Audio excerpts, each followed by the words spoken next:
Hello, everyone, and welcome back to the Sanderlanche podcast. I am Joe, and with me today is. Jack. And Data.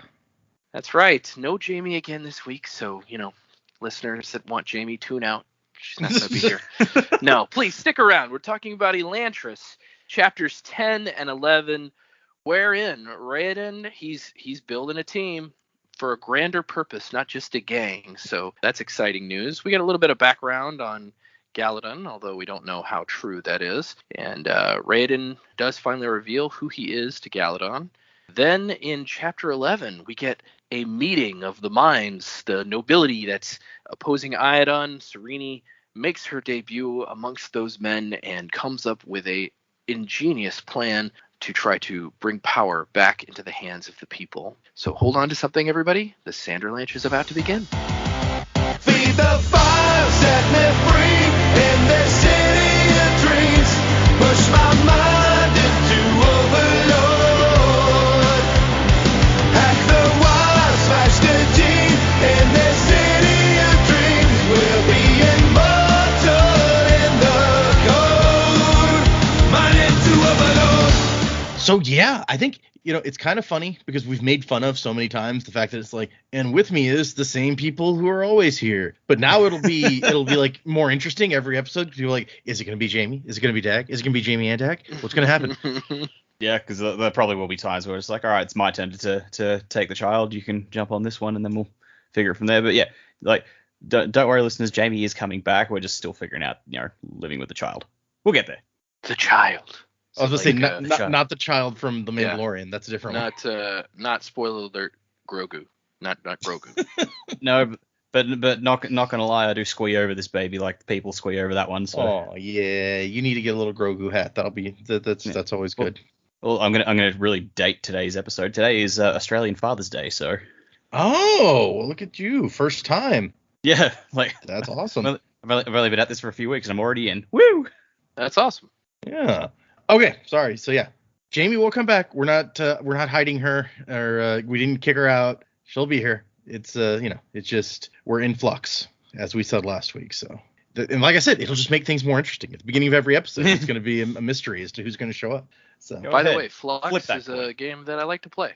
That is a good Flux. game. Yeah. I got several versions of Flux. I like Batman Flux and regular Flux and Monty Python Flux. I got Doctor Who Flux. That's a good one. TNG Flux is good. Yeah, Star Trek The Next Generation Flux. I also have Star Trek Deep Space Nine Flux. There's just all sorts of good ones. I want to get Firefly. Oh, Firefly. I have that one too. They have Firefly Flux? I didn't know. Yeah. I don't know if it's just my imagination because all Flux games have lots of goals. Firefly feels like it has more goals than any other. Like you can just get hands and hands full of goals. And like I said, maybe it's my imagination, but that's the way it always feels to me. This is just a really great reason for me to like have a child, because then then we can raise them to play these games that we like playing. Exactly. Yep. Our older kids are old enough to like play a lot of board games now, and we've been having some interesting times. That's true. It's gonna be funny when he goes to his friend's house and be like, "Oh, you guys have like Flux?" And they'll be like, "What are you talking about?" Flux. No. Oh, me and my dad and my mom play Flux all the time. And then the child must teach them. And it spreads. We just got the new expansion for Marvel Villainous, and our son was like, "Oh, I want to be Loki. Give me Loki." It was very fun. Okay, sorry. We're that was just that was our standard opening up of the episode diversion from what we're talking about. So, what did you guys think of the 2 chapters we read this time?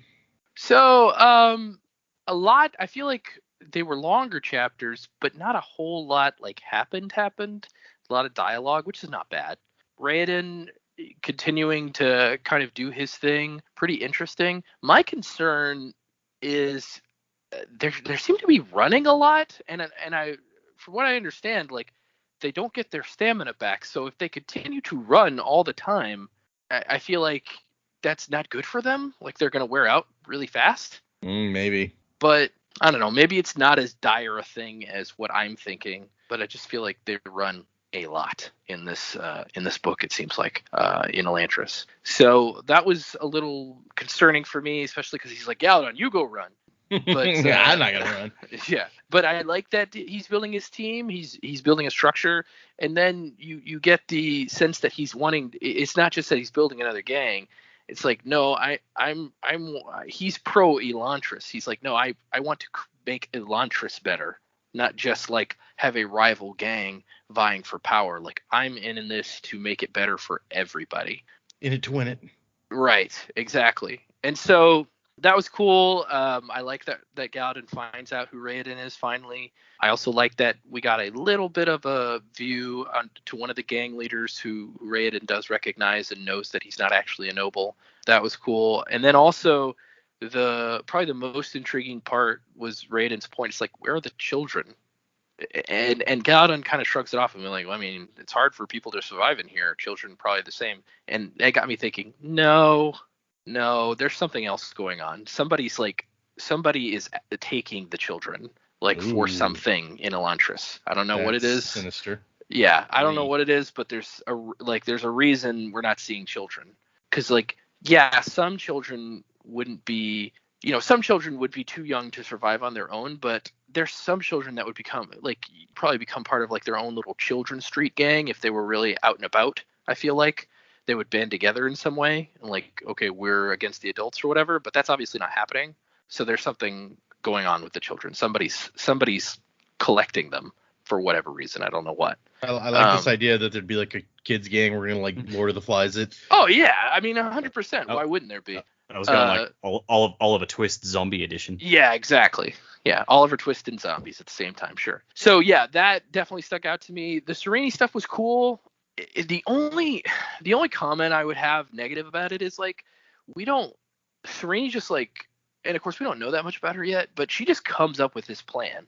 And I don't feel like there's enough background for us to feel like, oh yeah, she is capable of coming up with a plan like this.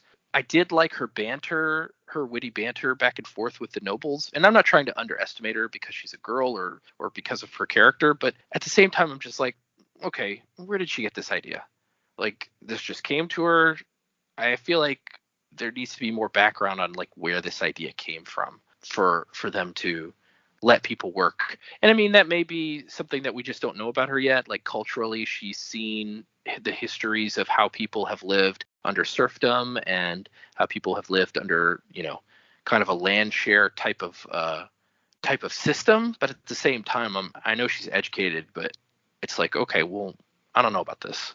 So yeah, it was good chapters. I'm interested to see where we go from next. I really want to know about this trial, especially because they seem to shrug it off when she asked about it.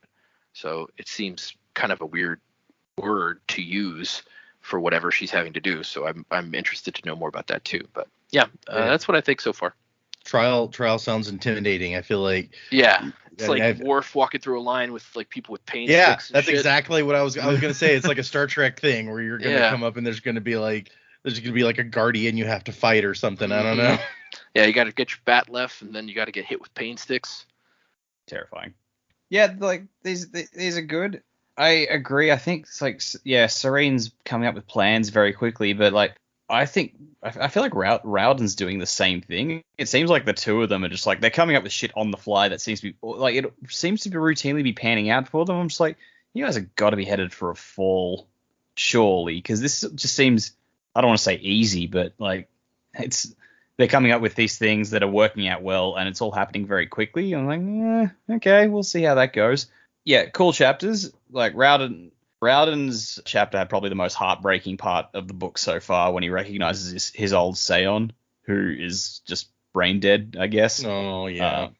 That bit was pretty brutal, and I think that's the first time we really see, even after he became an Elantri, and Raoden just seemed to, like, to take everything on the chin and just go with it. And that sort of slipped a bit when he saw Ian, and he's just like, oh god. And he put it back up. It's like, he's sort of putting it on to, it's like, oh, I'm so sorry for my friend. But you could tell he's actually hurting now as a result. And it's like, this guy's been through a lot, and he's really just trying to keep a cheery face on it all. But, like, yeah, there's shit going on under the surface there, which isn't really coming out even in his narration. But the mask slipped for a bit there, I guess.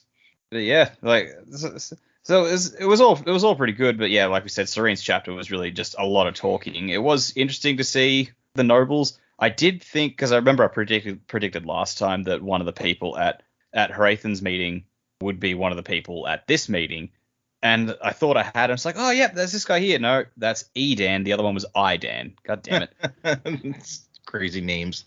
Yeah, I don't know. The names in this book are just sort of throwing me for a bit of a loop because a lot of them are so similar. Yeah.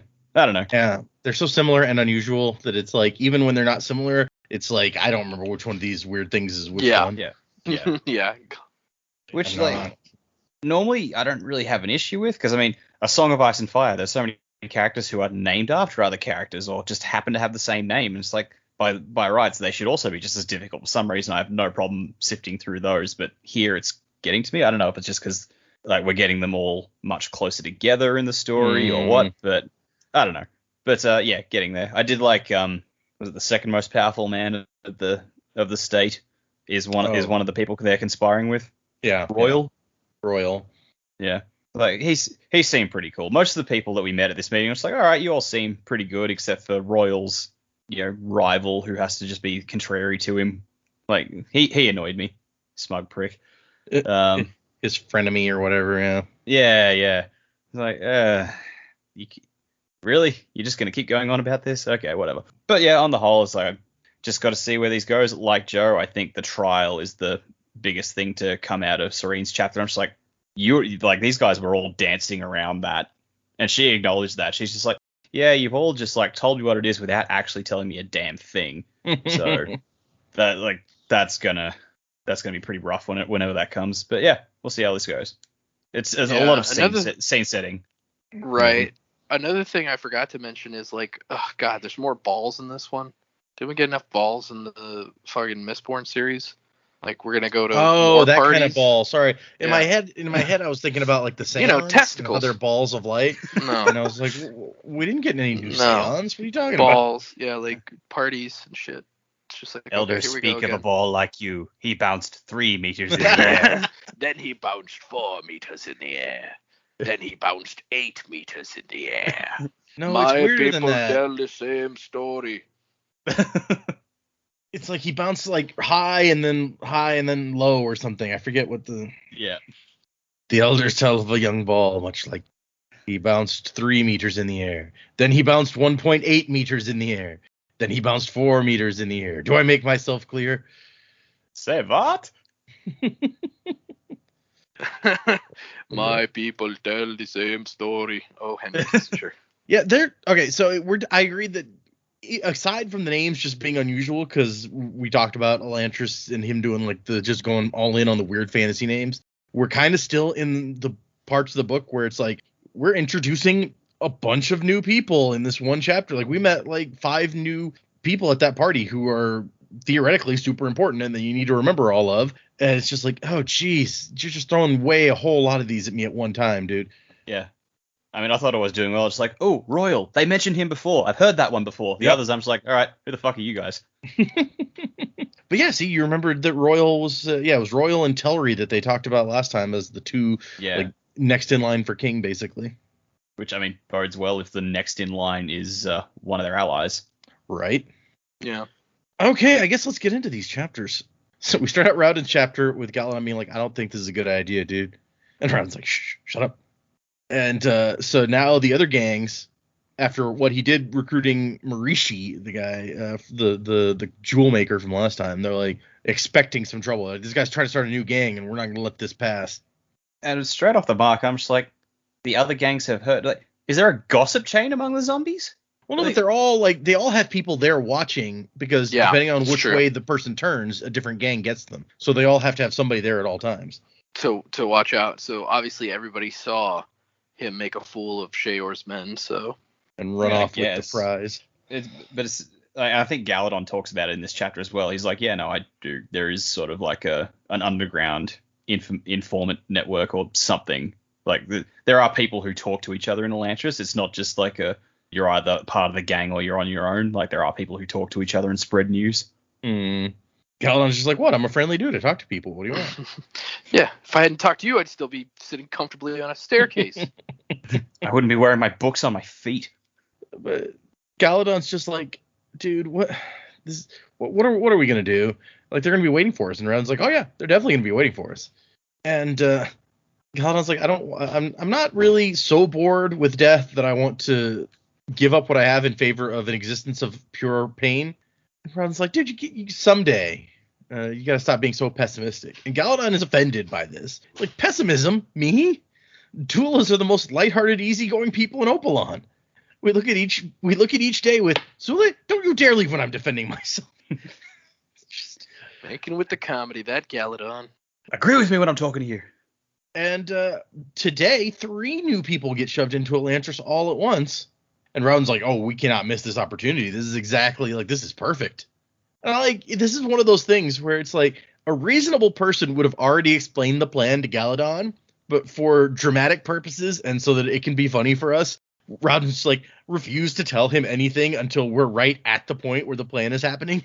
And so he's like, Galadon's like, oh, what are you going to do? It's like, nothing. You, however, are going to have a nice stroll out into the courtyard. Really, a nice guy would have been like, okay, I'll go stroll into the courtyard and you get those people out of there. But Raoden's like, oh no, you're going to go and everyone's going to chase you. Yeah. I mean, Galadon's not as charismatic as Raoden is. He can't be like, did you see where that man went? Let's go. Get him. Mm-hmm. But yeah, Galadon gets out there. Everyone sees him. They chase him. And Raoden runs up to the newcomers. He's like, hey, where'd that guy go? And they're like, what the fuck are you talking about? The guy who just came by here, he has the cure. Come on, we got to go. And so that's how he gets them to follow him out this time instead of trying to argue these 3 people. Like, no, you got to come with me or they're going to beat you up. It's like, no, I'll trick you.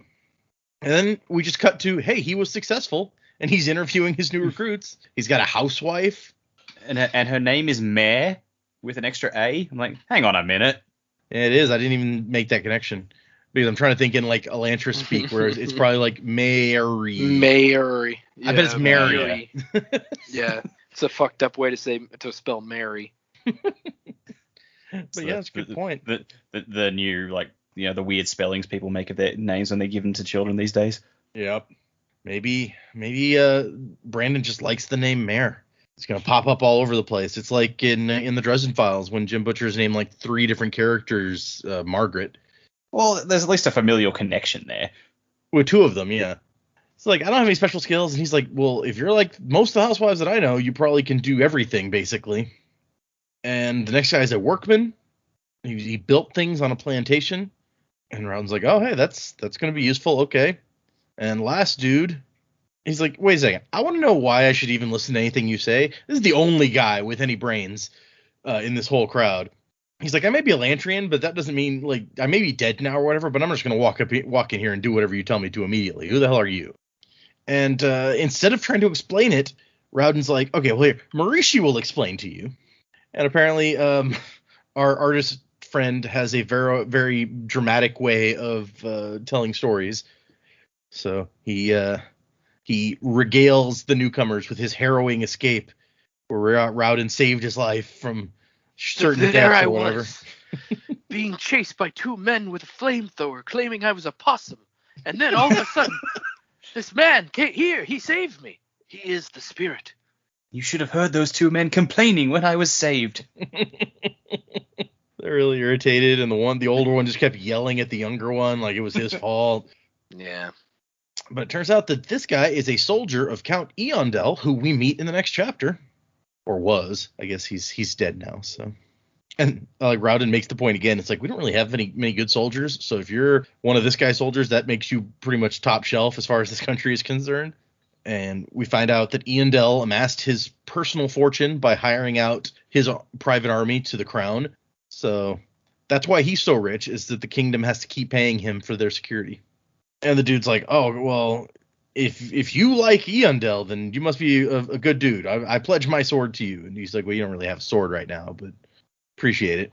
And apparently Raoden's picked out a building, like a nice sized building for his whatever the group he has planned to put together. But it doesn't have a roof anymore. And so he's like, Mary and Rill, whatever. It's like, I want you guys to build us a roof. It's going to be awesome. The problem is that all of the wood in Elantris is either broken or rotten. So that's an issue. And he's like, also, Marishi, go ahead and explain about being an Elantrian to these guys so that they don't actually hurt themselves and regret it for the rest of their unlife. That's when Galadon shows up, and he's not super happy with Raoden. But his first thing, he's like, Sule, my Hama would love you. She always complained I didn't exercise enough. And Raoden's like, oh, good, you're back. I was starting to worry. And he's like, yeah, like you worried when you shoved me out into that courtyard. Seen worms on hooks treated more kindly, Kolo. Oh, man. And Raoden doesn't even apologize. He's like, but you made such fantastic bait. And it worked. He's really banking on the, I'm just so charming, you can't possibly stay angry at me. Yeah, I'm the best.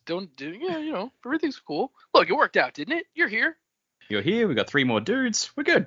And it's like, they didn't come up with any sort of plan for how to keep Galadon safe from these guys. He's just like, okay, good luck, run.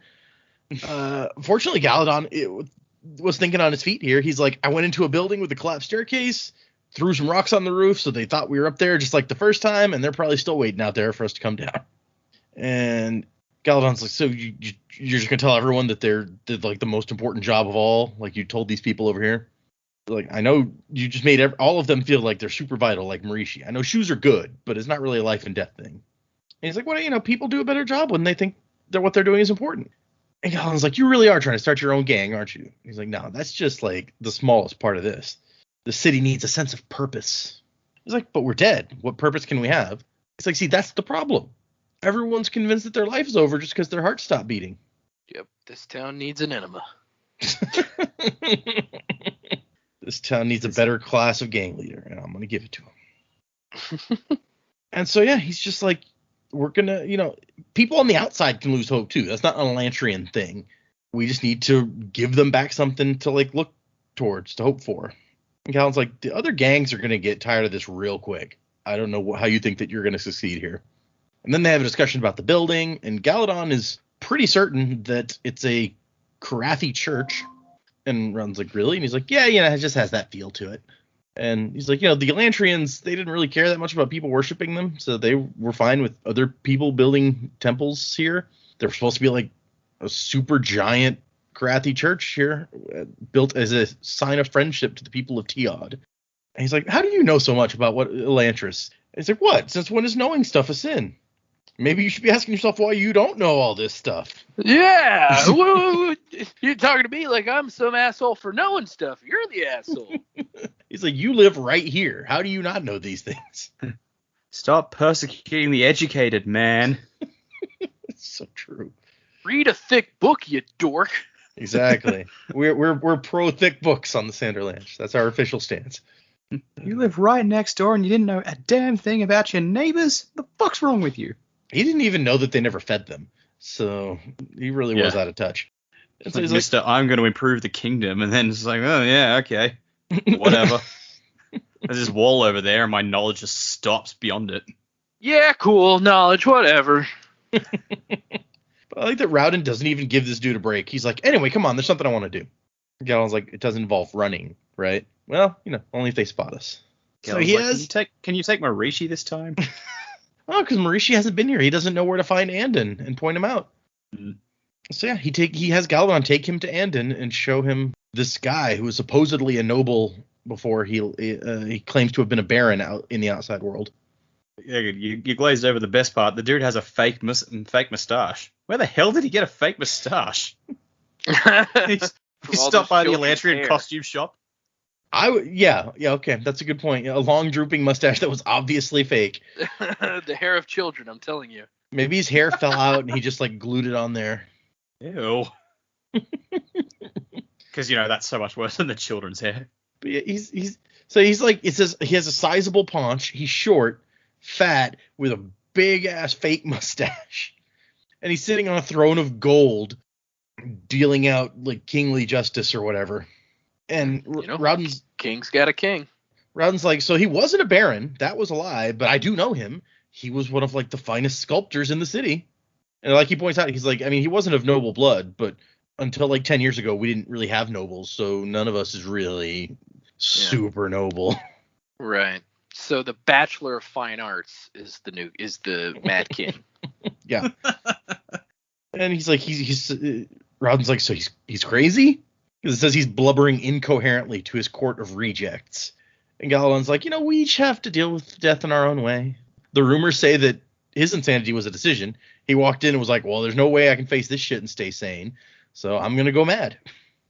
Galadon's like, so he wasn't a baron? Like, no, he was a sculptor. And he's like, so you knew the guy? He's like, well, I met him once. So where do you hear all these rumors anyway? So this is where we get like y'all were talking about at the beginning, where Galadon's just like, I hear things. I talk to people. He goes to the zombie pub, chats with the zombie bartender. Exactly. But this is also where Galadon's like, so wait a second. How could you have known you would recognize him? You couldn't have known like that he was going to be this guy that you'd met before. And Ron's like, well, no, but if he'd been a baron, I would have known him. And he's not really trying hard enough to hide if he's really trying to hide himself. So he's like, wait. Galadon starts putting it together. He's like, so Spirit is Aeon Rao. And Ron's like, yeah. And didn't the king of Arelon doesn't he have a son named Raoden? He did. And here you are claiming that you know all the barons. You're educated. You give commands easily. Yeah, you could say that. Raoden's like, yeah, okay, I should have given myself a different name, huh? It's like, you're telling me that you're the crown prince of Arelon. Well, I was the crown prince. I lost the title when I died. Kind of sucks. What are you going to do, right? Oh, but speaking of aeons, that they have these 3-letter names. It didn't come up when we were talking about it last time, but we established that you guys were thinking, these strangers from Mistborn Secret History were Elantrians, and their organization's name that they call themselves is the IRE, IRE, which is an aeon. So, what was the creepy chick's name? Oh, what was her name actually? That's a good question. It's like Alono or Alano or yeah, Alono. That's right. Or Alonoe, because I think it's Alonoe. Mm-hmm. Yeah. And there's another one she's talking to whose name is Elrau. So yeah, he has Rayo in his name like Raoden does. Mm-hmm. Yep. Interesting. Okay. So yeah, I mean, I wonder. I want to look up which Aeon her name is based on, since they all seem to be based on Aeons. But anyway, no need to get down that trail, I guess. I like Galadon's just like, it's no wonder you're so frustrating. I spent my whole life trying to avoid royalty, and I end up with you. Like, oh, shut up. I mean, we've only been royalty for like 10 years. It's not really that big a deal. And Galadon's like, it's long enough. Grumble, grumble. Prince ordered me around. This is way worse than when it's just some dude who bribed me. I didn't swear allegiance to no royal house, damn it. Yeah, pretty much. And he's just like, if it helps, my father didn't really think I was fit to be king. And Galen's like, dude, I would be scared to see the guy that Iadon did think was fit. That dude's an idiot. No offense. It's like, yeah, none taken. I agree, basically. But he's like, keep my identity secret, okay? Can we do that? And Galen's like, I guess, man. My dad's the worst, right? And Raoden's like, well, now that you know who I am, you have to tell me who you are. It's, fair is fair, right?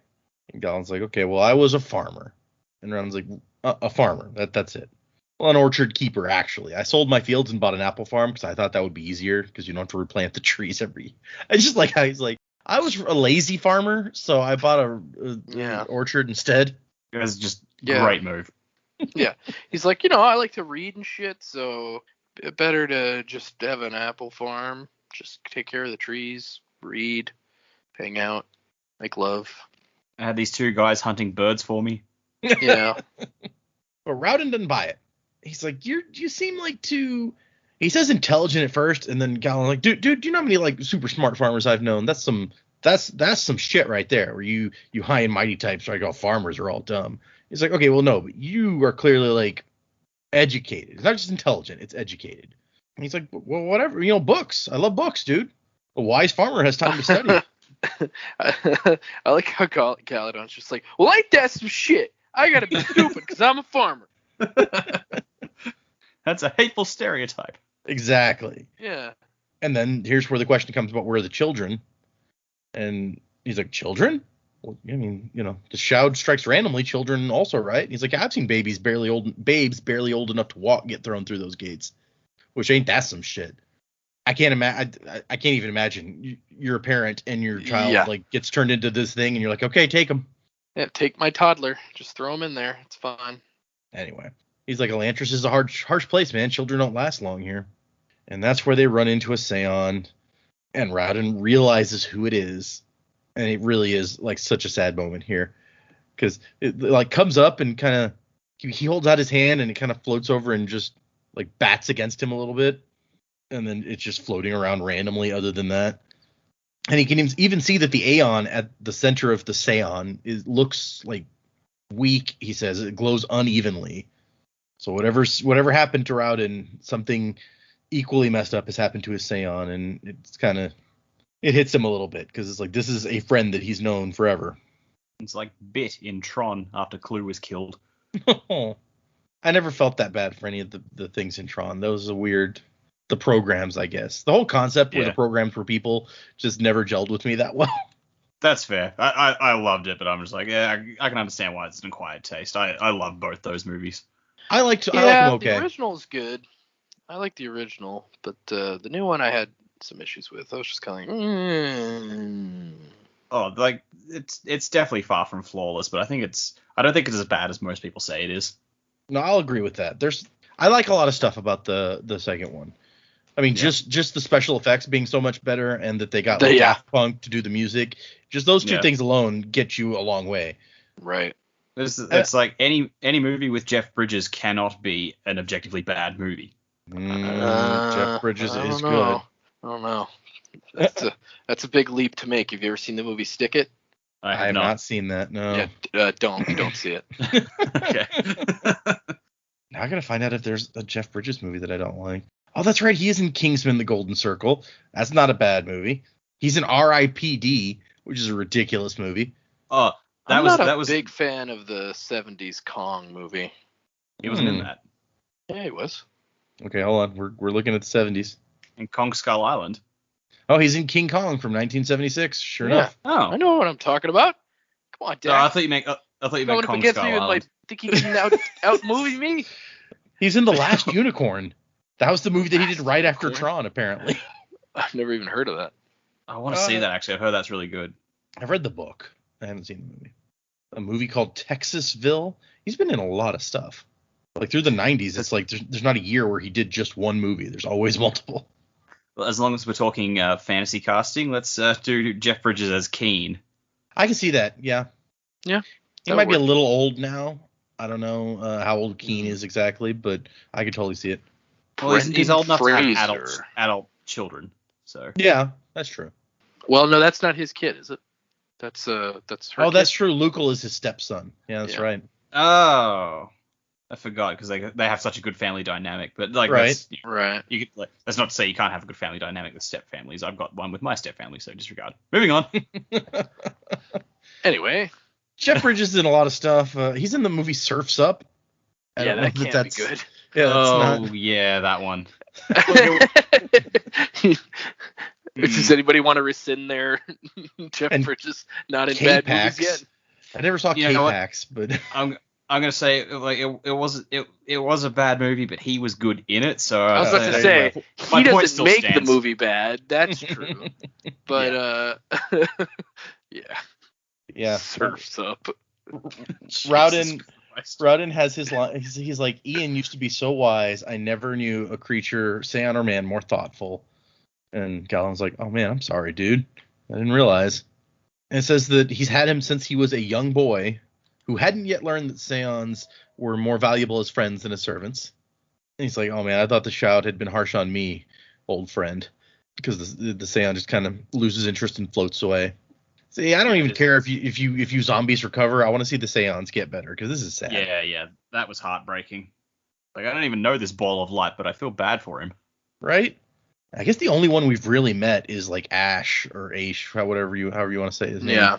Well, and we know that her dad was using one to talk to her, but we didn't. Right. Yeah, we just haven't that one. Yeah, we haven't got any personality from any others. Yeah, that's how you know the emotional impact is there, right? It's like we're sad about a guy that we never even met, but we know what he meant to this guy, and so we're like, oh man, that's. It's like Shakespeare with Hamlet. It's like, last poor Yorick, I knew him. It's like, we don't know who the fuck Yorick is. We never met that guy. But Hamlet did. Good old Hamlet. Yes, but that's the end of that chapter. We leave on sad Raoden, and we move over to Sarene's chapter, where 5 men have shown up in response to Keen's request. And Luke was kind of pissed off. He's like, Raoden had like 30 people here. I feel like for Keen, that should be a good thing, because if Keen was having to cook for everyone, 5's going to be way better than 30. Yeah. I mean, It's like they're all cooking a complaining how long he was taking just to cook with 5 of them. If he was cooking with 30, then that'd be there like for a few days. Right? Yeah. I guess it depends on how big like a pit he has for cooking. He's like roasting a pig. Maybe he's got one big enough you can like skewer a few more pigs on there and roast them at the same time.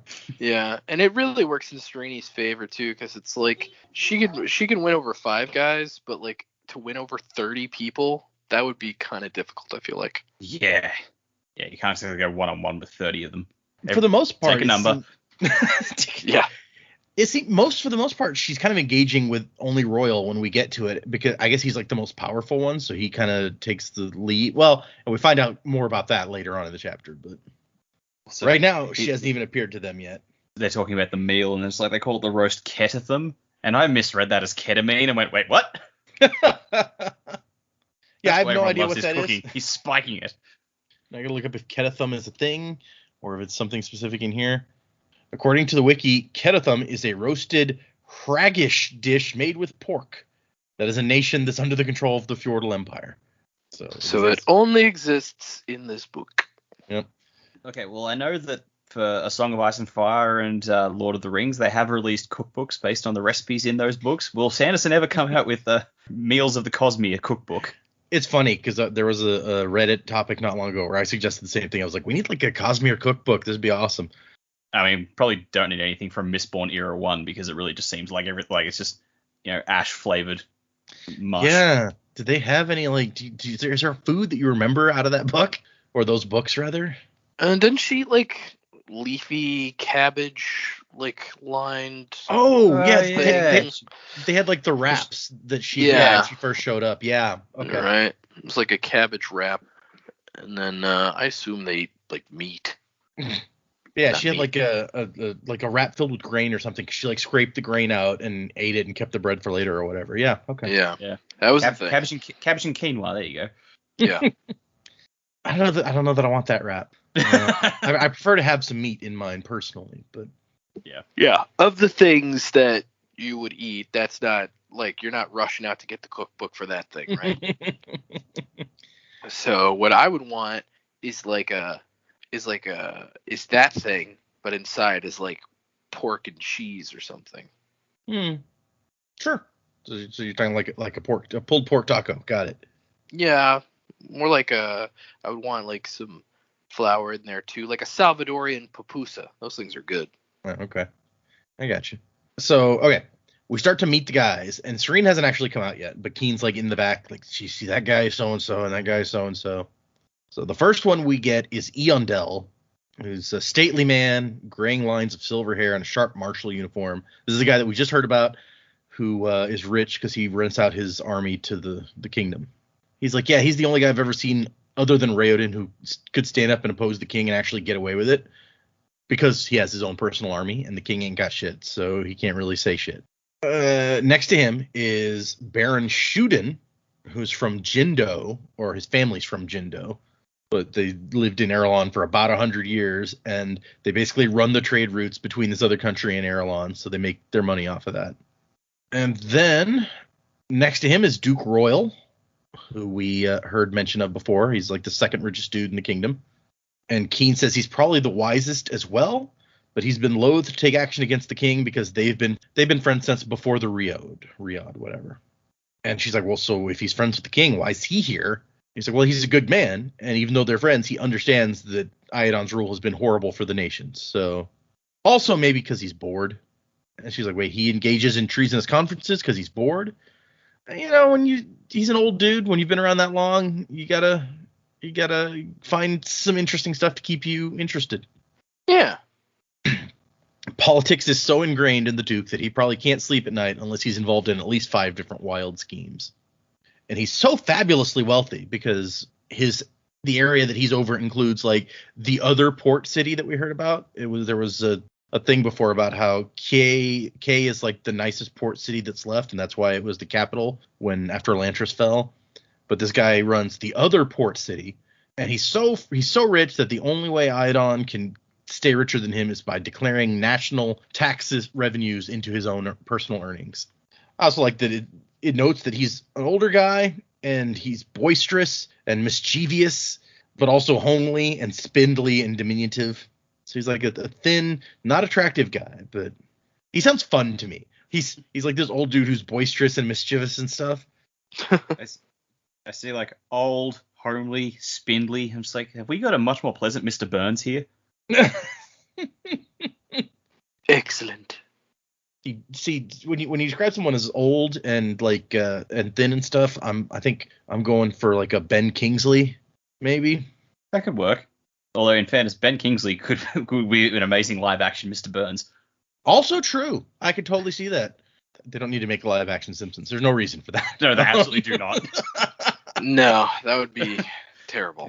In fact, I'm gonna say please don't. No, let's not do that. That's Yeah. There's Let's not nothing put that good. into the world as something that needs to be happen. And so she's like, okay, so who's next to Duke Royal? And he's like, oh, the portly guy. And she's like, portly, really?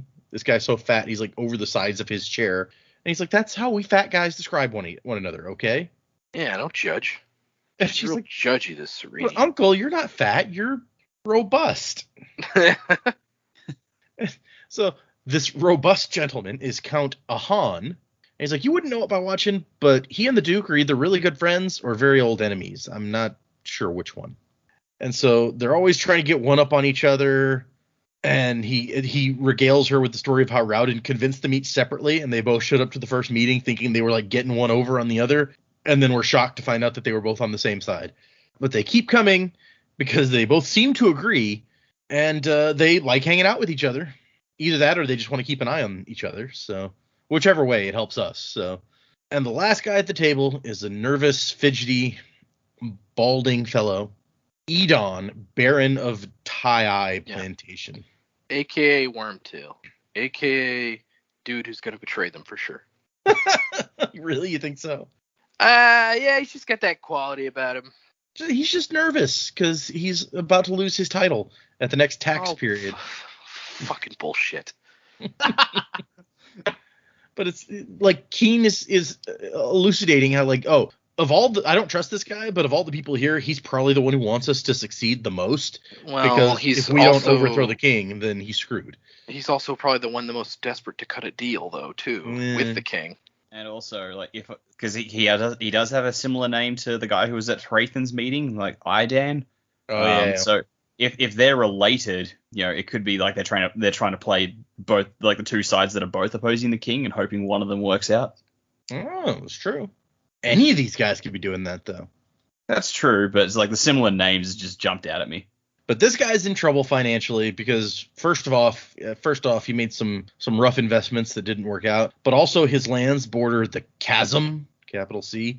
That's the giant like pit or whatever that opened up when the earthquake happened, when Elantris fell. So it's not a very fertile area right next to the big cliff or whatever. So yeah, and I went back to the map to look it up and to look up Royal's Port, Iald. And it's like, all right, yeah, just like trying to find all these places, and you can see like the different all the names, like the 3-letter things. And then on a smack bang in the middle of the country, there's a Lake Alano. I'm just like, wait a minute, that was the evil chick from Secret History. Yep. Also, there appear to be 2 Aeon regions, one in the very northwest and one in the very south. Oh, so one northeast, one southwest. Yeah, you sure are right. I just noticed that same thing. That's funny. I wonder if the same guy runs them both, and that's why they're named that. Maybe. But yeah, because Iadon's rules are basically if you're rich, you're noble. If you ain't, you ain't. So he's going to lose his title at the next tax assessment unless something changes. Yeah, man. Could the political drama get no fiercer than audit time? Well, that's what happens when you have a merchant king. Yeah, I know. That's all he People cares get about. audited and shit. They want the money. $1 bill, y'all. It's good to know that even in fantasy realms, everyone hates the tax man. Oh yeah, It's true. it's just like in there's the one bit in like Name of the Wind where it's like, yeah, if the last tax man hadn't come, like this is a nice town, but if the last tax guy hadn't come through with like 12 guards, he probably would have ended up buried out behind somebody's barn. Yeah. So Keen's like, do you really want to try to get involved in this meeting? Because this isn't TO'd here. Like they don't Arelons don't like have their women involved in politics. They don't feel that's proper. And there's an interesting bit in the annotations for this chapter where Brandon's like, I don't want to turn this into like a political statement about female empowerment. I think that's kind of overdone in fantasy. But there's no getting around the fact that Sarene is a strong female character, and it would be unrealistic not to address some of the issues it creates with the men around her. However, I do have to point out that some of the reactions Sarene gets aren't because she's female. They're just because she's bullheaded. She tends to put too much stock in the fact that she's a woman, assuming that the resistance she gets is based only on that. But I think a man with her personality would have encountered many of the same problems. The way she pushes Royal into a corner in this chapter is a good example. Yes, Yeah. we call that the Cersei Lannister principle. Yeah, and I think honestly she's kind of aware of that, maybe not to the extent that she doesn't until they have the conversation later, but you can tell like she's trying to monitor herself because she knows that about herself, that she pushes too hard and that she can be kind of disrespectful to people at times. Yeah, I believe that. Given the way that like her dad talked to her about like, please don't overthrow anything. It's like she knows. And so she's like, no, I'm going to do this, and it's going to be interesting. It's like Royal's not the only one here who likes the challenge. So she just comes out, and they're like, and Keen's like, oh yeah, you've all met my niece, right? And Royal's like, your niece? What, you have connections to the throne of Teod? And Ahan is like, don't tell me that like your spies didn't tell you that he's like, the king's brother. It's like, yeah, I was being polite, Ahan. It's bad form to spoil a man's surprise just because your spies are efficient. I like the way these two are just immediately snapping and one-upping each other. I like their relationship. Yeah, it's kind of reminiscent of Bree's Ham. Yeah, I can see that. And Ahan is like, well, okay, but it's also bad form to bring like an outsider to a meeting like this.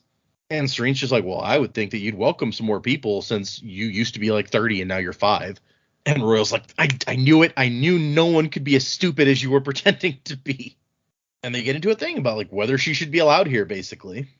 And she's like, look, in Teod, we don't shelter our women behind a curtain of weaving and embroidering. I spent years as a diplomat. I'm not inexperienced in this area. And Royal's like, well, yeah, but you're not really familiar with the situation in Arelon. So, and then Edon, who I think we've already decided we don't like, jumps in and he's like, I'm not going to risk my safety just because you want to assert your liberated nature. So yeah, that doesn't help make him seem nicer. That's for sure. And then Shuden jumps in.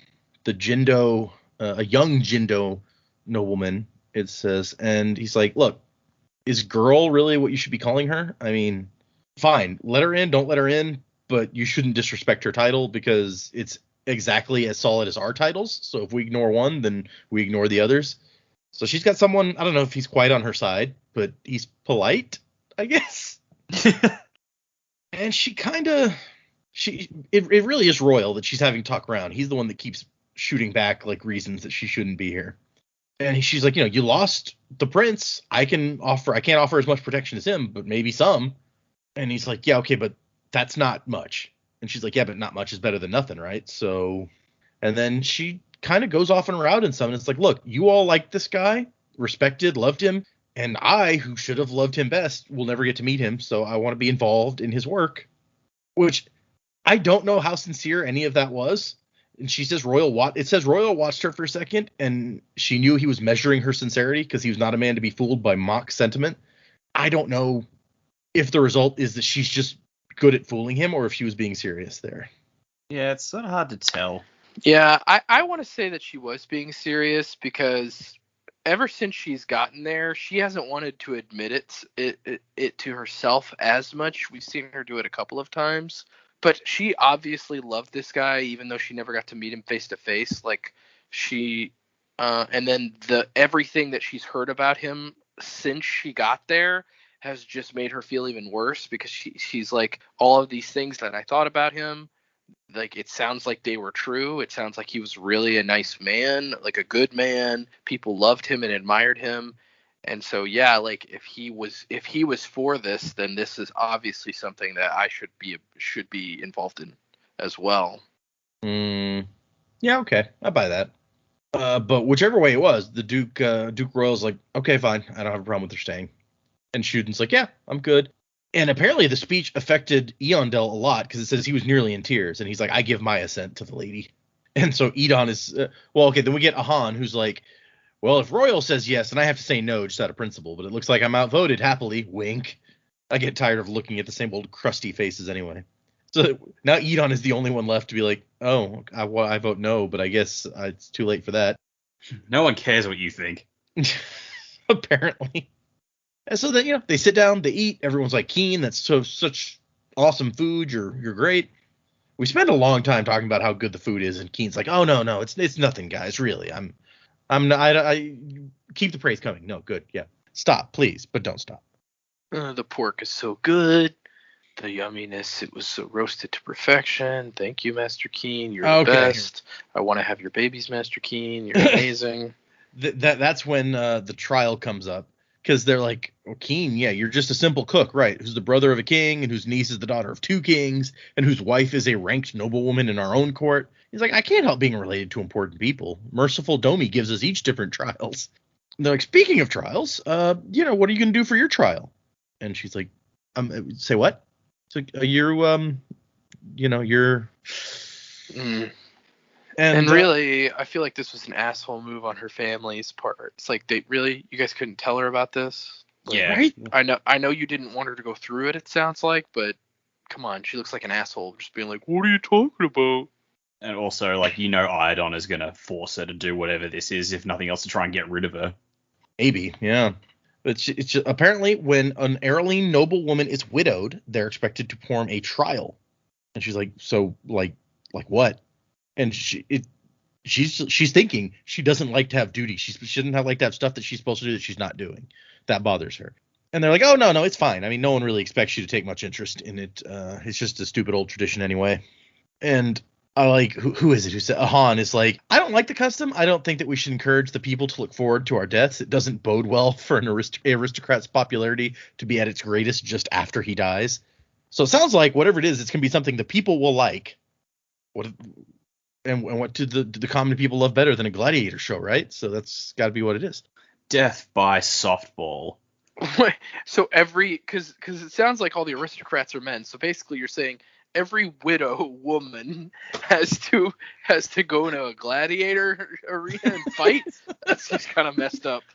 How it is. You lost your husband? Oh, well, go battle the Rancor. Yeah. We got this giant pit of lions. Go in there. But she's just like, I can't believe nobody told me about this shit. And well, yeah, maybe somebody would have if you didn't spend all your time in the palace or Keen's house, if you actually went out and met some people. And apparently shit. There's been 2 balls since she arrived, and another one happening tonight while they're at this dinner. And no one told her. And they're like, oh yeah, well, men are the ones who get the invitations, and then we bring our sisters or wives or whatever. You think her mother-in-law would have mentioned that shit? All she talks about is stupid stuff anyway. She just talks so much. Who knows? Yeah, she's probably tuning it all out by now. Right? Oh, that's what that white noise was.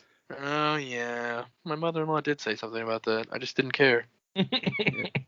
She was banging on about how yellow the flowers were, the bees were, the lions were. I stopped caring. I mean, to be fair, Sarene did try to defend her mother-in-law earlier in this chapter when they're like, yeah, even the queen's not that dumb. And she's like, look, she's not dumb. She's just enthusiastic. Yeah. So Serene's being nice about her new mom. So, I kind of like that, actually. That she clearly doesn't like her much in the one scene that we saw them together, but she's still like not mean. I think she takes pity on her because she is married to the biggest dickhead of the kingdom. Yeah, no, that's a good point. That's enough to make anyone pity. Yeah. But in the end, they decide, like, hey, she's like, why don't you guys take me to some of these parties, since it wouldn't really be appropriate for me to start dating some guy and going to parties when I haven't even been a widow a week. And they decide, they're like, oh yeah, no, that makes sense. She can start maneuvering the court at these parties, and as long as she doesn't go with any one of them too often, then it won't look weird or suspect. Conversation turns to other topics such as the upcoming lunar eclipse. Random. And meanwhile, Lord Edon is the one sitting in the corner not really enjoying the food. And he finally just blurts out, I thought we weren't going to meet anymore. And Lukel's like, well, no, I mean, we decided not to meet for a while. So we're not just going to give up on the country. And Han's like, dude, you should be happy. You're the one who needs this the most. how long is it before the next taxing period? It's like, I believe it's on the first day of Esotech, Lord Ahan, Eondel said helpfully, which would put it just under 3 months away. Thank you, Eondel. You're such a useful man to have around, always knowing things that are proper and such. Just I'll get a room. I love the back and forth with these nobles. It's so fun. But Royal's like, hey, actually, no, he's got a point. I mean, yeah, Sarene says she's going to help us, but we don't have the prince anymore. And he's the one that everyone loved and that everyone was willing to follow. So what do? We don't have these 30 nobles on our side to try to stand against Iadon anymore. And Serene's like, no, you still have a dream. And Ahan's like, dude, the dream was Raoden's. We were just along for the ride. And she starts to point out that it's like, no, here's, you guys want what's good for this country. And the way Iadon does stuff is not. It's like the country cannot last being run like this. And it says, Royal says, a fine observation, princess, his tone dismissive. And he turns to the others and continues talking, ignoring her. And Royal wants to wait. He's like, let's wait and let Iadon run himself into a corner before we do anything. And Lukel's like, but he's going to destroy the country in the process if we wait. And this Eondel jumps in. He's like, well, there is another way. I mean, if you give me 2 weeks, I can gather the Legion from their posts on the nation's highways. Money is not the only power. My men can strike quickly and take the palace and get the king taken hostage. Yeah, this already doesn't seem like a great plan. Well, I can understand why they're like, without Raoden, we can't use the political power anymore. So what else do we have? So I could see why it might come to that, but I think everyone else kind of agrees that this is not a great plan. Yeah, it's like we just want to consider all the options, even the shit ones. Shuden is the one who comes out and he's just like, no, we can't do it that way. The new government would be born in blood, just like the old one, just like Iadon's came from the death of Elantris. So you'll just set up the cycle again for another revolution to follow this one. And that's where Sarene jumps in. She's like, oh, there's another way. And Royal's like, yeah, that way is to wait. He's like, no, you shut up and let me talk. We can't wait. I've seen the people of Arelon, and while they still have hope in their eyes, it's growing weak. If you give him time, he will create the despondent peasants he desires. Which is actually kind of the opposite of what she told Lukel earlier, where she's like, you can still see this spark in their eyes. They know what it's like to be free. They're not going to stand for this. And now she's telling Royal, no, if you let it go, then they're going to get beaten down and they won't be able to stand up anymore. And so her suggestion is to let the system overthrow itself. And this is where you guys were mentioning earlier. It's like it seems like she has this idea, this fully formed idea that kind of comes out of nowhere. Although I feel like, to me, because she's like, hey, so what is the biggest problem with the system? And Eondel's like, well, it encourages lords to treat their people brutally. And the noblemen, he threatens to take away their titles so they grow desperate and beat extra effort out of their people. And Shuden's like, yeah, it's unconscionable. It's based on greed and fear rather than loyalty. And she's like, yeah, okay, but have you actually looked at Arelon's production charts over the last 10 years? And she's like, Ahan is like, wait, is that a thing? She's like, well, yeah, I mean, we keep them in Teod, production charts of other countries, which makes sense that you would be tracking that kind of thing. And she's like, would you be surprised to know that Arelon's production has plummeted since Iadon took control? And Ahan's like, no, we've had a decade of misfortune. And she's like, no, that's not what it is. Kings make their own misfortune. The saddest thing about this system is not what it does to the people or the fact that it destroys the morality of the country. The most pitiful thing is that it does those things without actually making you people any richer. We don't have slaves. We don't have this stupid serf-based system. Even the Fjordals don't use that anymore because they figured out that people are more productive when they get something out of it. And so to me, this is something, it sounds like something she's had in her mind, so maybe even since before she came here, because she's like, oh no, we have these charts that we in Teod where we've seen the production, for your country take a dip and you're making way less money than you could be making. She knew that before she showed up. So now that she's seen this stuff, she's like, I think this is the reason. And she acts to them like she's certain, this is clearly what caused this to happen. And I don't know if that's true, but that's where her idea comes from to me.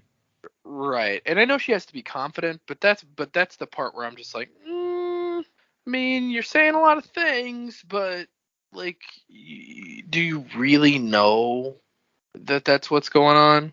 So that's where I'm just like, okay, well, I'm going to take what you say with a grain of salt here. But I mean, obviously they've got to try something. Her plan is better, obviously, than a military coup. So it's not a bad plan. It's just that it's well, you sound really certain of yourself, and I don't know that you've really thought this all the way through. It's entirely possible that she spoke to Raoden over the the say on phone. Yeah, I feel like conversations with Raoden, maybe he's put her up to this and said, get this information for me, let's have a look. And maybe they were already sort of starting to form some plans, because you have to think Raoden agreed to the marriage. Mm-hmm. So he'd have to know there'd be some sort of advantage in it for him. And we've seen him with Galadon. It's like he kind of likes to make plans without telling other people what they are. So he could have been bringing Sarene in for this exact purpose, to bring in this knowledge of those charts and everything, and just didn't tell anyone. And now that he's gone, it's like, Serene's got to basically try and figure it out herself without Raoden's insight. Yeah, I mean, I like that idea, but at the same time, I don't know that we have a ton of justification for it. So Yeah, not yet anyway. I mean, something could come out later, but it's purely like a reach of speculation. Our idea is to divide the land up, give each peasant a section, and say, you get to keep 10% of whatever your section produces. Tell them that you'll even let them buy their homes and the land that they occupy. And everyone's like, oh, that's different. And Shuden's like, it's going to be risky.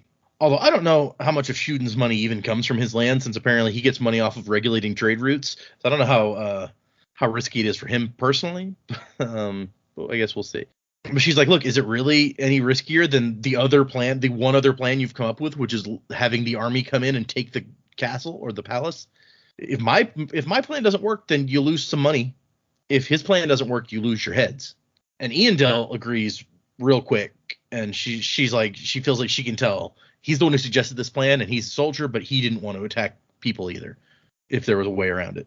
Edon, on the other hand, is once again the naysayer, where he's like, I can't afford like let these lazy ass peasants be out there not getting whipped or whatever to make me my money.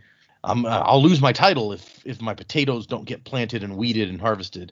And Ahan's like, dude, you're gonna lose your title anyway. And Royal's like, well, I mean, come on, Edon has a point. How do we know the peasants will produce more if we give them so much liberty?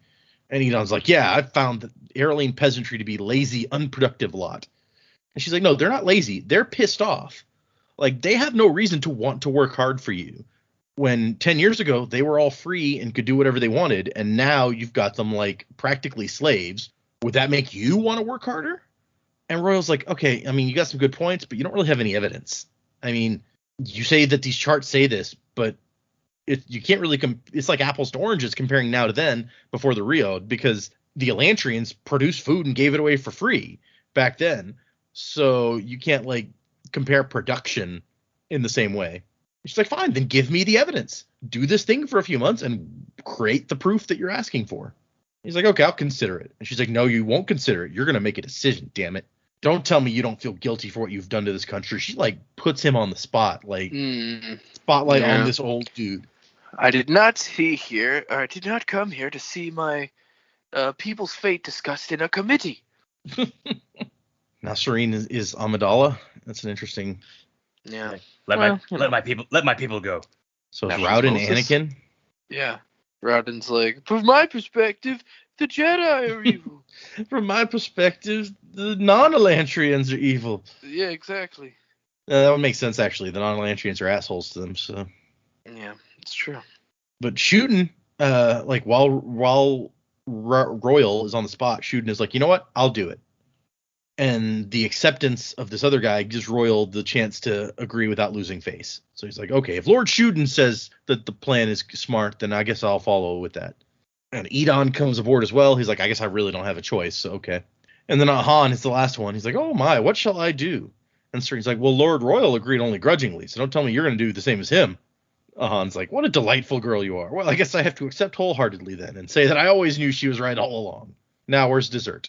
And then we just cut, it's like from the demand for dessert, we cut straight to like Royal and Keen after everyone else is left, like off in a room by themselves. And Royal's like, she's good, Keen, maybe better than I am. She took control right away from me of this meeting, and I don't even know where I went wrong. And then Sarene comes in and she's like, hey, backing you into a corner, it was a calculated risk. And her just sudden appearance doesn't even faze him. He's like, hey, look, you all but threatened me. That's not really a good way to make an ally of a crotchety old man such as myself. You could have given me a few days and I would have given you my support. She's like, no, look, I knew that you would give me your support, but the others had to see you accept the plan before they'd agree to it. It wouldn't have had the same impact otherwise. And Royal's like, you know what? It's good that we have you. You give us hope again. Raoden was our unity before, and now you have to take his place. Keen or I couldn't do it. Keen has refused nobility too long, and the people still want a title to lead them. And me, they know I helped Iadon start all of this. And Keen's like, hey, look, her plan's actually a really good one. Maybe even better than what Raoden had planned. And they're like, yeah, she would have made him a great wife, huh? Which, this is, once again, a little bit of an insensitive conversation to be having right in front of her, where they're like, yeah, she would have made a great wife and a great queen. It's such a shame. Yeah, it's a real bummer. It's a real bummer fest. But this does give her the opportunity to be like, hey, have you guys ever wondered about what the hell's up with the prince's death? Because does it not seem suspicious to you? And Royal doesn't want to believe that his friend would, like, kill his own son, but everyone kind of agrees that the whole thing was a little bit suspicious. And I guess if Royal's like the second most powerful guy in the country, this kind of confirms that what happened with Raoden has been kept like completely secret. If Royal is like not only the second most powerful guy, but like Iadon's friend, and even he doesn't know, then nobody knows what happened probably.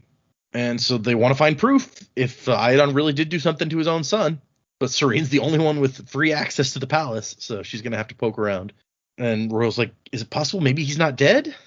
And she's like, yeah, I mean, maybe, but usually when a monarch decides to destroy a rival, he makes sure to do it in a permanent way. And she agrees to send Ash down to look through the dungeons to see if maybe there's the prince is being held down there somehow. Then they get into talking about the Gjorn, what's up with Hrathen, why he's here. And she feels he's more dangerous than anyone else is giving him credit for. I will say he's very... What's the word I'm looking for? Not persuasive so much, but he's got like one of those auras that, not auras maybe, but demeanors that just like draws you to him. I almost feel like he's good at drawing people in. I see that.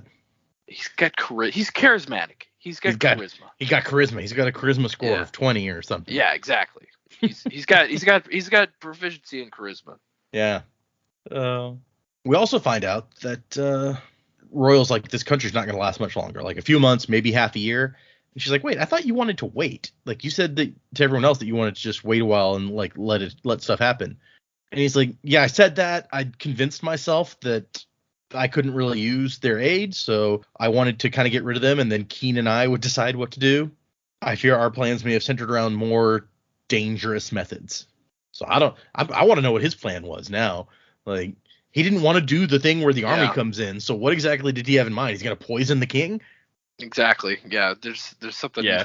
So it seems like plotting an assassination. Yeah. And obviously, I mean, if Sarene's plan doesn't work, maybe we're going to fall back on some of these plans. Who knows? And yeah, it wraps up with Royal basically being like, if this Gjorn really is as dangerous as you think, then maybe you should be on the lookout, because that means some powerful forces are moving around here. And that's the end of our 2 chapters. It really is a lot of text in that Sarene chapter, but if you wanted, you could sum it up really quickly. Be like, yep, Sarene convinces all the noblemen to follow her. Yeah, personally, pretty much what I did at the top of the episode. Right. So don't listen to all this crap we just did. I like the summary at the beginning. I like the byplay and the personalities that we get here a lot, so good. I appreciate it. Yeah. I don't mind this so much as I did in the Well of Ascension, like this kind of talk, assuming that it goes somewhere. You know, if in the next few chapters we're still just talking about what we're going to do, then maybe that would get frustrating. But right now it's okay. Okay. Yeah. Plus, I mean, it did sort of need to be an extended conversation, because if she won them over really quickly, it just would have felt too cheap. Yeah, you wouldn't buy it. Yeah, I agree. It really had to be more of a, I don't want to say fight, but definitely a struggle for her. Well, and this is the first chance that she's gotten to show. We've heard a lot about, like, oh, she's really good at this politicking, but this is her first chance to actually go up against somebody and show it. Other than, I guess, with the Gjorn when she ruined his speech. But that was almost a whole different thing, because it was like involved her knowledge of the religion. Also, that was not an intellectual debate. That was her playing a dumbass. Yep. But she was smart enough to play a dumbass. So yeah, she was smart at being dumb. Wait. Okay, so predicaments. What do you guys see coming as we continue here? Yep, this one's a little tougher because, like I said, not a lot happened. I feel like we're, besides the stuff with Sarene, with Raoden, I feel like I'm almost in the same boat as I was with him in last week when we made predicaments. I mean, basically, he is building an organization, but it's a little bigger than what I had in mind previously, which was that he was just going to have a rival gang. He makes it pretty plain that he wants to lift Elantris out of the state it's currently in. He's for the betterment of Elantris and for helping these people that are around him. So that is his goal. How he's going to accomplish that right now, other than rebuilding the city physically and gathering people together to work in unity, I'm not sure. Again, I think maybe he's taking portions of food that can be grown because he's going to try to grow food, because I think it mentioned in this chapter as well that he took a portion of the food, and obviously he's not eating any of it because when Galadon offers him bread, he says no. Yeah. So there's got to be something else he's doing with the food pieces that he's taking. And so that's definitely something that I think maybe on the horizon, is that he's going to try to actually build the city into something sustainable on its own. That way there's not so much tension between the different factions of the people there. But other than that, I'm more interested in him learning the magic and getting it to work, because again, like we talked about, there's no way this magic system exists and it's never going to work. Like, somebody's going to have to figure out how it works. So I'm excited to get to that point to see how that works, because I feel like this book has taken us a little more slowly into that, whereas, you know, in the Mistborn Era 1 books, we get into Allomancy pretty quickly. Yep. So this one is taking its time to get into the magic system. So I'm interested to get into that piece for sure. With Sarene, I think the kind of plan that she has made, despite the things that I said about it being kind of sudden and I don't know if it's going to work, the kind of plans that she has made sound like kind of a long-term thing, because it's like it's not going to turn around the city that quickly. And I feel like if this book, stuff's going to happen faster in this book. So something's going to happen where her plan does not work out. Somebody's going to turn. Maybe this guy that I think is fishy is going to turn on him. But the plan's not going to work, because this is not going to be a book where we watch peasants eventually rise out of poverty because they can grow their own food and sell their own food and stuff like that. There was not enough time for that to occur unless there's some kind of major time skip in the book, which I don't see happening. Well, we know there's a 3-month limit on Hrathen's mission here before the invasion. So exactly. Yeah. So we're on a time crunch for sure. So there's no way that this plan's going to get off the ground in any real way. So something's going to, an event, maybe interference from the Gjorn is going to kind of put a stop to the plans that they've made. So that's my predicament for what's going to happen.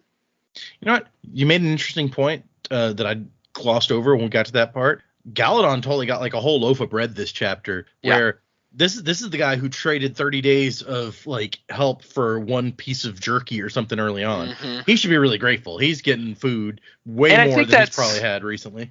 I think that's why Galadon's actually sticking with Raoden, because even though he complains, I think we're supposed to kind of figure out that's just kind of his nature to complain and stuff like that, because obviously he knows he's having, even if he had to run away from guys, he's had it better since Raoden showed up than he's had it the whole time he's been in Elantris, because obviously Raoden's got something cooking that's going to work out for him too. So yeah, he's in on the ground floor of this pyramid scheme or whatever it is. Pyramid scheme. Wait, the ground floor of a pyramid is not where you want to be. You want to be at the top. You want to be at the top. Point. Our model is the trapezoid.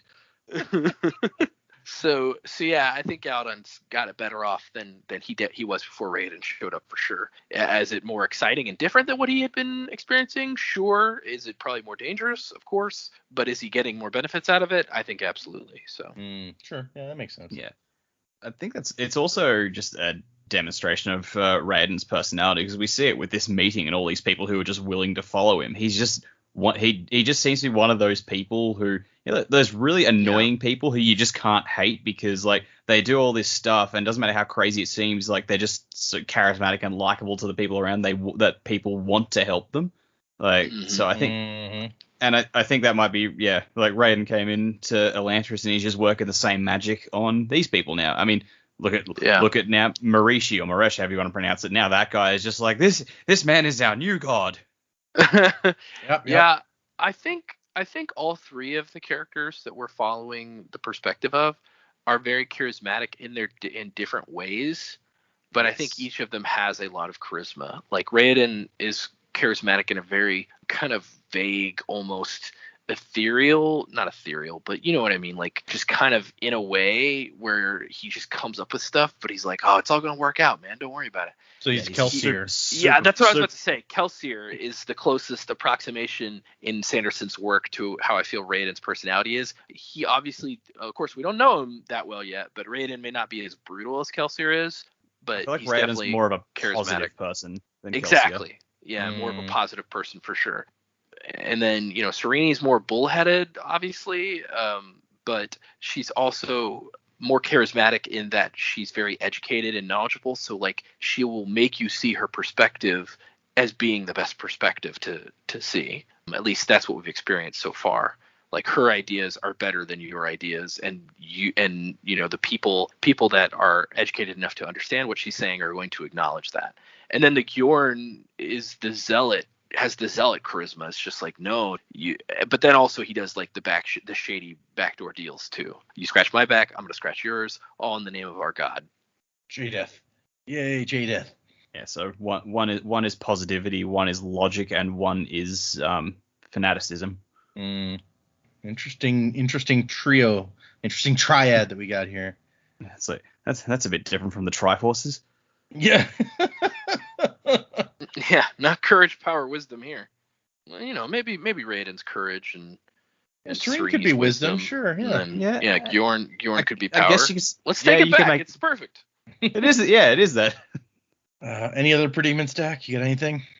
So, like, I agree with Joe. I think Edan is going to be like the thorn in the side for Sarene's group. I'm convinced on the basis of the similar names that the Idan guy in Hrathen's party is related to him in some way, and like they're both trying to. Both of those groups are aligned against Iadon, which is where Edan clearly wants to be. So yeah, I think they're just trying to play both sides and just hoping that one of these sides is going to come out on top of Iadon, and then they'll be safe. But they don't realize the depth of Hrathen's problems. Well, no one really does, I guess. So yeah, I think that is going to be a massive problem for Sarene's group. I think Iadon is just going to get smashed in the middle of all this. Iadon's got no hope, but Edan is going to betray them to Hrathen in some way. Yeah, I mean, I know we talked about is Iadon responsible for like in some way responsible for the fall of Elantris and stuff like that. And it's like, look, he probably is, but it just seems like everyone in this world is out to get him. So like I don't know what forces he has at his disposal, but he's probably just going to get smashed because every other faction seems to be aligned against him. So yeah, we find out that even his good buddy is against him in this chapter. So, and he doesn't seem like the kind of dude who has a lot of friends. So no, he seems like the sort of guy who would alienate most of his friends anyway. So yep, especially once he became king, and he's like, I'm important now. Yep. Oh, now he's king. He's too good for the rest of us. But so there's that. For the Raoden side, I think like Joe pretty much already summed up everything I think is going to happen there. The only prediction I have on the inside Elantris side of things is the whole thing about the children. Now, to go to Joe's theory that one of the gang leaders is Raoden's mother, I got to thinking of that and thinking of the children. I was like, is she basically like any children that come in, she is snapping them up and saving them and trying to, keep them out of harm's way? Because from the little we know about Raoden's mother, she was a good woman. Like, she obviously loved him enough to take him to Elantris to get his broken leg fixed. I think, people talked about her. I think Keen maybe mentioned her earlier on and said, she was really nice. Like, she was a good person. So I feel like she would not let any harm come to the children. So she's trying to get them out of harm's way and get them away from the Mad Baron and the other one. What was the other one? Sheor is the other one. What was Sheor's deal? Sheor is the one. I don't think we know much about the brutal guy, right? Yeah, he's the one with like the crazy the really crazy followers who chased him, routing down that first day. Yeah. Yeah. Okay. So he's like the barbarian king. Sounds like to me. Yeah. Okay. So neither of these guys in charge are people you want children around. So I think Raoden's mother is just like I am not letting either of these guys get the kids. Well, that would definitely be much nicer than the theory that we were working on so far, that somebody was snapping them up for less savory reasons. So okay, I'm didn't say theologically I on never board said with it was this. less savory. I just said that somebody's snapping them up. I'm on Yeah. board with Dak's idea for now, just because it's not as unpleasant. I never said it was unpleasant. You made that assumption. Oh, okay, sure, yeah, it's all me. This guy over here with the fucking kids. I don't know what that. I'm. Yeah, I don't know what you're doing, buddy. Okay, I like this prediction. It's got some hopefulness. This is like a positive, like something's good's gonna happen or better than alternatives. I just feel like Raoden can't be the only person in Elantris trying to make it better. Right.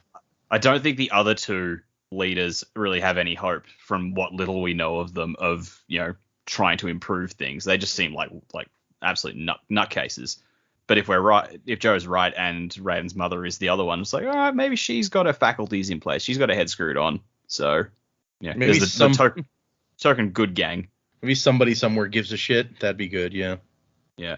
I mean, it's not like Arkham City where you get your three gangs of Joker, Two-Face, and Penguin. It's like, no, we can have a good gang in here. Okay. We don't have any new emails or reviews or anything this week, so we can jump right to for next time. We're doing 2 more chapters, so 12 and 13, and so we got what Hrathen's doing the same time as these other 2 that we just read, and then we'll go to Raoden and his next section, which I think you guys will really like this next Raoden chapter. It'll answer some questions, be very interesting for people. Okay.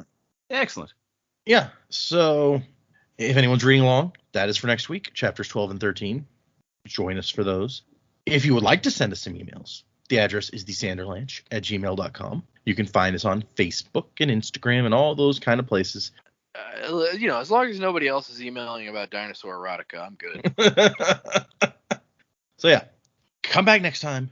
2 more chapters, music by Miracle of Sound, and Wuzzing to the Time of Next. Colo? Money to a little, get up, get out.